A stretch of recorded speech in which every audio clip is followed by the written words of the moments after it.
It's so lame when YouTubers just copy another creator's video. Like, the idea is not original. Who cares if it seems fun and you were gonna do your own little twist on it? You were basically gonna do it anyways, so you might as well film it. Like, come on guys, it's not original. Anyways, I'm totally lame and unoriginal, and today I'm going to do a I pull, I draw video with Genshin Impact, the second banner of the 5.0 update. And yes, that was a while ago, and that's because I am very slow, even in speed draws.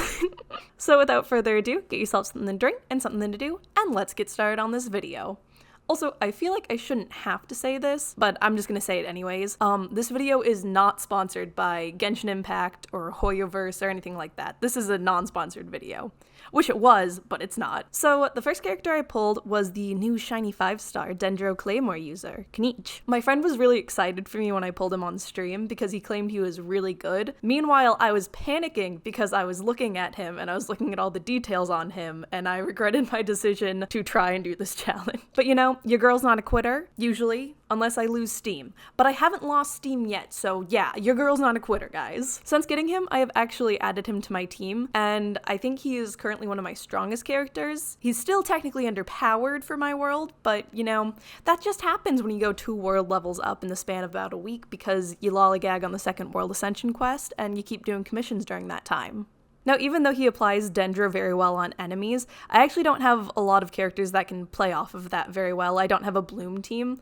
My team is a very basic Overload with a Geoshield healer. But, you know, who cares about this peak efficiency? My team, little known fact, is entirely made of Claymore users. I'd say the worst part of leveling him up, aside from having to run through Sumeru to get to Notlin to get his material, which was an entirely other quest, is not actually getting his boss material, as I really enjoy fighting that one compared to, say, the Electro Hypostase. No, the worst part for him would be getting all the Saurian fangs I need, because I don't know why. I just really hate hunting him down in like gangs of 3 and getting like 1.5 teeth that I need when I need like 20 of them. It's just very annoying. And of course he needs that for everything, so ugh. It just gets really tiring really fast. Also, a lot of his idle voice lines involve a little companion character named Ahau, who can be a bit annoying to say. And actually, I lied. He's not a little companion character. He's actually the almighty Dragon Lord who made a deal with Kniech.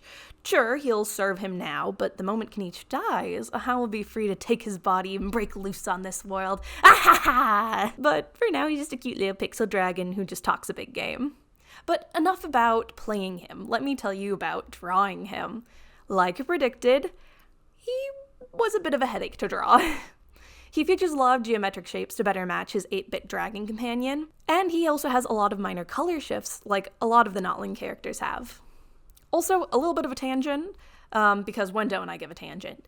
He's the reason I had to start going in the game to do major detail sketches, because I could not find any references of his model with pants except for really far away shots or fan art. And don't get me wrong, fan art is amazing, it's beautiful, that is literally what I'm doing right now. But I know personally when I make fan art, I change things or I miss details or I add ones. So oftentimes fan art is not really the best for references when you can use the source material. So because of this, I had to end up logging into Genshin and taking various screenshots of him from all sorts of angles. I even had him jump off a cliff at one point so I get the bottom of his shoes. And I actually had to draw his legs on a different day because when I pulled up the game to try and draw them on stream, it crashed it. So it was a little bit too much for my computer to handle. So ever since then, I would just listen to the characters say their lines repeatedly for hours while I drawed them. And also, because I would do this in cities to avoid monster attacks, the people in Mondstadt, they're annoying, but they are not nearly as annoying as the people in Liyue. I don't know. They were just getting on my nerves. I had to go to some random wilderness and risk a monster attack versus working in Liyue. Okay, tangent over. Now, because of all that, and because he was the first one I drew the bunch, and because I drew him live for like the first half, he took the longest to draw, and I did get more efficient as time went on. The basic process I did for, well, him and all the others, is I started off by doing the line art in a basic black, I then filled in the shape and started adding pre-picked colors to the correct area. Now, fun fact about the colors I used on him. Because I gave him a warmer, darker skin tone, his whole color palette kind of just shifted to be more green than blue. So if I wanted to go back and color the piece with more game-accurate colors, I would have to redo most, if not all, of his colors, because otherwise he would appear overly green. And now I think, according to YouTube, I'm supposed to act surprised that color theory exists, despite being very familiar with very similar concepts because I did traditional printmaking, where that is kind of a must-know for the medium. Now, after doing basic colors, I started shading. Now, for this piece, I picked really warm shadows in the form of a light and a darker shade of a reddish orange. While the red will dull out parts of the green, the yellow will be boosted in as well, keeping a still vibrant color overall. And having the same shadows throughout the piece does help unify similar warm tones throughout it. As for highlights, I did use the same colors, but this time I used a lightening layer versus a darkening layer effect that I used on the shadow layers. Now this helps to make the highlights feel more integrated in the piece versus just doing a stark white highlight. And I try to mostly focus highlights on more reflective parts like metal, hair, skin, versus duller parts like the generalized fabric.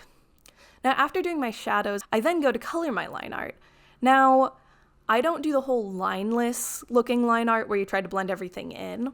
For the longest time, I was actually a fan of very thick, very black outlines, and while I still am, I have been experimenting with changing the black to darker tones that you'd see throughout the piece. So for these, I tend to pick the darkest color in a given area, such as the skin, hair, or outfit, and then I darken that color and add a little bit more vibrancy to it, and then I use that as the outline for that color section. Sometimes colors are so dark that black is unavoidable, but that's fine. I just like giving a little bit of bonus vibrancy in the line art. I feel like it makes a world of difference. And then finally, I'll add a unifying color and I'll add a couple lighter patches to it to make those areas just stand out a little bit more. And that's Gneech. And yeah, I'm sorry, I got rid of a how partway through. He was just getting too hard to draw and he was not merging with the rest of the piece. Next up is a character I pulled from the standard banner. And this one is a Cryo Claymore user from Fontaine, which we love to see on this channel. This is a Claymore account after all. And that character is none other than Freeman, I think is how you pronounce his name. I haven't played Fontaine, I'm sorry. And because I haven't played Fontaine, I couldn't power him up because I couldn't get his material. So the best I could get him to was level 20, which is about 40 levels too low for my world. But from the long hours we spent together to get his primary detail sketch, along with basic posing I wanted to give him, I'll admit it, I fell in love. He was just really pleasant to draw despite all his little tiny diver details, and trying to figure out how those shorts would work when he's all crumpled up in the way I drew him. And I think that's in part due to his voice lines. They're delivered in a kind of depressing tone, but it's very calming, not screaming for attention or anything. And I did relate to his line where he's like, I like machines and stuff because humans are complicated. Because you know what? True, humans are complicated in a completely different way than software is. Also, his idle animations are just great. One of them is him holding his penguin and watching it hop around after winding it up, which in part did inspire him hugging it for my drawing. And the other is him summoning his diving helmet and just like zoning out, you know? Gotta love it. Now for drawing him, I think the biggest issue I had, other than posing, which is a completely different story, would probably be the amount of metal on him and the fact that he is super pale while his outfit is super dark. Metal has a very different way of refracting light than, say, hair or clothing. Typically, highlights are brighter and sharper, and they're not just on the edge of objects. And the difficulty with the high contrast in the piece is you don't want the darks and lights to mash and merge with similar values, and then just leave the high contrast between the super dark and the super light. So throughout the piece, I did try to add a couple more values throughout it, so it was more clear and clean. Now, my biggest mistake for this piece was I didn't do that unified base layer and add values on top of that using clipping mask. No, what I tried to do was I tried to use the color layout layer I did and just clean that up, thinking it would be faster. And it was not. I got a lot of the color placement lost, and it took a long time to find their proper areas. And there were outlines that I didn't realize had color out of them until like the very end, and it was just very bad news bears, and it was a headache to fix. So lesson learned, we're not doing that again. Other than that though, he wasn't super hard to draw. It was just a lot of going back to fix minor mistakes here and there, trying to get the right shades for hair versus skin. And once I was adding highlights and stuff, I really started to like how the metal accents were coming together. Especially the lines on his coat, I just loved their shining contrast to the coat sleeve. I also did love the stitch pattern on the inside and neck of his coat. even though it did give me some trouble when I was trying to make uniform spacing. Now, I shaded him with more blue tones because I thought it would add a level of coolness throughout the piece, and I also wanted to give the impression that he was floating in the sea because he likes to dive, and the sea is often depicted with a blue cast. And yeah, that's how I drew Freeman. Now, the last character I got, I actually managed to pull 2 copies of, Chevo. And once again, since she is from Fontaine, I didn't really have anything to level her up with, to really test her out beyond just checking out what her basic weapon is. And to my surprise, she's a polearm user. In her splash art, and quite frankly, a lot of the art she's depicted in, she has a gun. And her burst is even shooting the gun to create a lance to target enemies. But she's a polearm user. For whatever reason. Which, you know, that's cool. I'm actually more likely to use a polearm than I am to use a bow. However, not as much as I'm willing to use a claymore, but hey, they can't all be claymores. Sadly. Now, I didn't like her voice lines quite as much. They were a little bit louder, less pleasant, but far from the worst idle lines I've ever heard. I mean, they were still leagues above the voice lines of the NPCs in Leeway. I'm sorry, I hated them so much. They were so annoying. But what I did appreciate about her voice lines was that they weren't all super serious. She did have a more serious one that was talking about her job, and she did have an idle animation of standing at the ready. However, she also had voice line talking about what her favorite snack is unprompted. One of her idle animations is her eating her favorite snack.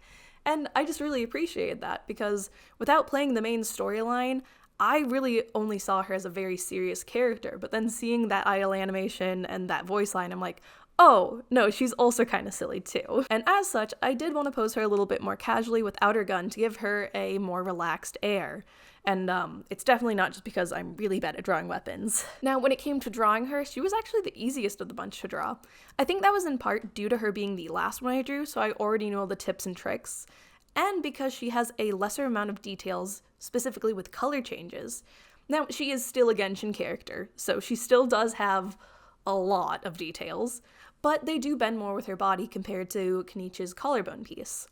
Also, she really only wore 3 colors, and she tended to wear them in same areas, so coloring is a lot faster. I also realized at this point, the fastest way to color is to do a combination of the 2 I have done before. You want to get that base piece that you'll then clip mask over, but then you get your rough sketch colors, and you clip mask it over that. So then you still get all the lines and colors, and they're all close by, and it's just beautiful. It's fast and beautiful. Now, I shaded her with more pink tones, and then I gave a blue unifying color to add a slight purple to the overall piece without using purple directly. And I did draw most of her at 1 a.m. last night because I had family visiting, and that's also why today's video is late, and I'm sorry about that. Thank you for being patient with me. And that is how I draw Chevo. And now, final note before I end this video, this speed draw was very sped up. I know that, like, obviously I sped it up, but I don't think you understand how much I had sped this up. All the raw footage in this video was about 14 hours of footage, and that is not including me drawing the basic poses and then the detailed outfit sketches on top of that, because I didn't record those. So if you're looking at this and you're like, I can't draw that fast, don't feel bad, because neither can I. But here are the 3 final designs I made today. If you'd like to try coloring them in yourself, I am planning on releasing them as downloadable PDFs on my Ko-fi, which I've linked below. They won't be up as soon as this video uploads, but hopefully they'll be there within the next day or so. Let me know which one's your favorite design down in the comments below, and remember to like and subscribe, and I'll see you guys next time. Love you. See you later. Bye!